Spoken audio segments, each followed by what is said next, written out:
বিগত ৩ বছরে যে ৩টা বড় কাজ আমাদের স্কুলে হয়েছে তার মধ্যে হলো একটা এই মুক্ত মঞ্চ। এটা আমাদের বহুদিনের স্বপ্ন ছিল এই মুক্ত মঞ্চ তৈরি করার জন্য। যখন বড় কোনো অনুষ্ঠান হয় এখানে আমরা সেটা সম্পাদন করি এবং তার সঙ্গে একটা সিঁড়ি, যেহেতু এটা নতুন বিল্ডিং এখানে কোনো সিঁড়ি ছিল না, এখানে একটা 4 ফুট উচ্চতায় একটা মুক্ত মঞ্চ তৈরি করা হয়েছে যেন আমরা সুন্দরভাবে বিভিন্ন কর্মসূচিগুলো পালন করতে পারি।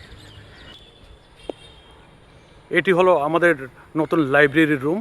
এখানে আমাদের স্টাডি রুম বানানোর একটা পরিকল্পনা রয়েছে, সদ্য সেটা সমাপ্ত হয়েছে এবং সুন্দর সুসজ্জিতভাবে রুমটাকে তৈরি করা হয়েছে এবং পরবর্তীতে এটাতে যেন এসি বসানো যায় তারও পরিকল্পনা চলছে।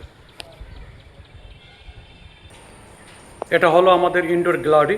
এখানে আমরা বিভিন্ন কর্মসূচিগুলো, স্কুলের প্রোগ্রামগুলো এখানে সম্পাদন করি এবং এখন এই মুহূর্তে এটাতে 600 জন ছাত্রছাত্রী একত্রে বসতে পারে। আর একটু এক্সটেনশন করলে প্রায় 1000 ছাত্রছাত্রী বসতে পারবে, সেই কাজটা এখন চলছে। এটা আমাদের গ্যালারি কাম ডাইনিং হল বলতে পারেন, যখন বাচ্চারা এখানে মিড ডে মিলটাও খায় সুন্দরভাবে বসে। এখানে হাই বেঞ্চ এবং লো বেঞ্চ সিস্টেম করে দেওয়া হয়েছে। এটি হল একটা মঞ্চ, সুন্দর একটা মঞ্চ এখানে তৈরি করা হয়েছে। এখনও তার কাজ সম্পূর্ণ হয়নি, মূল কাঠামোটা হয়ে গেছে, শুধু পেন্টিংটা বাকি আছে এখনও।